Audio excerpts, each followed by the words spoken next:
এই সময় বাজারে প্রচুর পরিমাণে পালং শাক পাওয়া যাচ্ছে, তাই আমি পালং শাক দিয়ে একটা রেসিপি তৈরি করে নিলাম, পালক পনির বা পালং পনির। আপনারা হয়তো অনেকেই বাড়িতে বানান, আমি কিভাবে বানাচ্ছি সেটাই আজকে আপনাদের সাথে শেয়ার করতে চলে এসেছি। পুরো ভিডিওটা দেখবেন, আশা করি ভালো লাগবে। পালক পনির বানানোর জন্য আমি 200 গ্রাম পনির নিয়েছি, আর 300 গ্রাম পালং শাক নিয়েছি, পেঁয়াজ কুচি, রসুন কুচি, আদা কুচি, কাঁচা লঙ্কা আর টমেটো কুচি নিয়েছি। এবার একটা কড়াইয়ে জল গরম করতে বসিয়ে দিয়েছি, তার মধ্যে দিয়েছি half teaspoon baking soda, half teaspoon নুন আর পালং শাকগুলো দিয়ে দিলাম। তার সাথে দিয়ে দিলাম 10-12টা কাজু বাদাম। 1 থেকে 1.5 মিনিট ফুটে গেলেই পালং শাকগুলো আমরা নামিয়ে নেব। পালং শাকগুলো নামিয়ে আইস ওয়াটারে রেখে দিলে পালং শাকের কালারটা খুব সুন্দর থাকবে। এই যে জলের মধ্যে আমি কয়েকটা আইস কিউব দিয়ে দিয়েছিলাম, এর মধ্যে পালং শাক সেদ্ধটা নামিয়ে নিয়েছি। এবার হাত দিয়ে চেপে চেপে এক্সট্রা জল ঝরিয়ে মিক্সির মধ্যে পালং শাকগুলোকে পেস্ট করতে হবে। পালং শাক পেস্ট করার সময় কয়েকটা কাঁচা লঙ্কা দিয়েছিলাম আর একটু লেবুর রস দিয়ে পালং শাকটা পেস্ট করে নিয়ে চলে এসেছি। এই যে কি সুন্দর হয়েছে কালারটা। এবার প্যান গরম করে তার মধ্যে 1 টেবিল চামচ ঘি আর 1 টেবিল চামচ সাদা তেল দিয়ে ভালোভাবে গরম করে পনিরগুলোকে আমি ভেজে নিয়েছি। হালকা ভেজে নিয়েছিলাম অল্প একটু নুন দিয়ে, আপনারা না চাইলে নাও ভাজতে পারেন।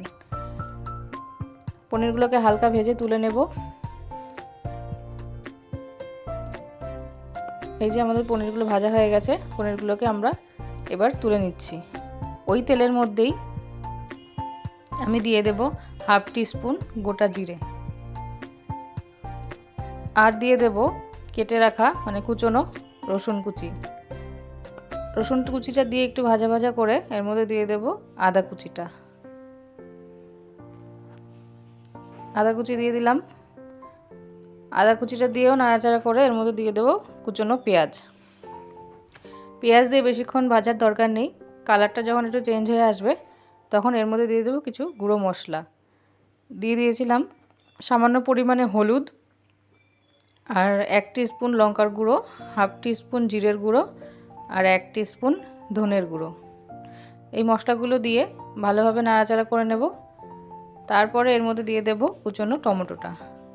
টমেটোটা ততক্ষণ রান্না করব যতক্ষণ না টমেটোটা নরম হয়ে যাচ্ছে আর কাঁচা গন্ধটা চলে যাচ্ছে। টমেটোটা রান্না করার পরে যখন তেলটা ভেসে আসবে এর মধ্যে আমি পালং শাক বেটে রেখেছিলাম সেটা দিয়ে দেব। কোনো কারণে ওই ভিডিওটা আমার স্কিপ হয়ে গেছে, পালং শাকটা দেওয়ার ভিডিওটা, তাই দেখাতে পাচ্ছি না। পালং শাকটা দিয়ে 5 মিনিট নেড়েচেড়ে রান্না করার পরে ভেজে রাখা পনিরগুলো দিয়ে দিলাম। এবার দিয়ে দেব একটুখানি কসুরি মেথি হাতে ক্রাশ করে, যদি আপনারা পছন্দ না করেন নাও দিতে পারেন। আর দিয়ে দিয়েছি একটু বাটার। ব্যাস তৈরি হয়ে গেছে আমাদের পালক পনির বা পালং পনির। এটি রুটি, পরোটা, নান সব কিছুর সাথে খুব ভালো লাগবে। আমি এটি দুপুরবেলা ভাতের সাথেই সার্ভ করেছিলাম। আমার রেসিপি ফলো করে যদি আপনারা বাড়িতে রান্না করেন আমাকে কমেন্ট করে জানাবেন। আপনাদের বাড়িতে যদি ফ্রেশ ক্রিম থাকে তাহলে ওপরে ছড়িয়ে দেবেন। আমি এখানে দুধের সর একটু ছড়িয়ে দিয়েছিলাম, এতে স্বাদটা আরও সুন্দর হয়ে গেছিলো। আমার ভিডিও যদি আপনাদের ভালো লেগে থাকে আমার চ্যানেলটা সাবস্ক্রাইব করতে ভুলবেন না।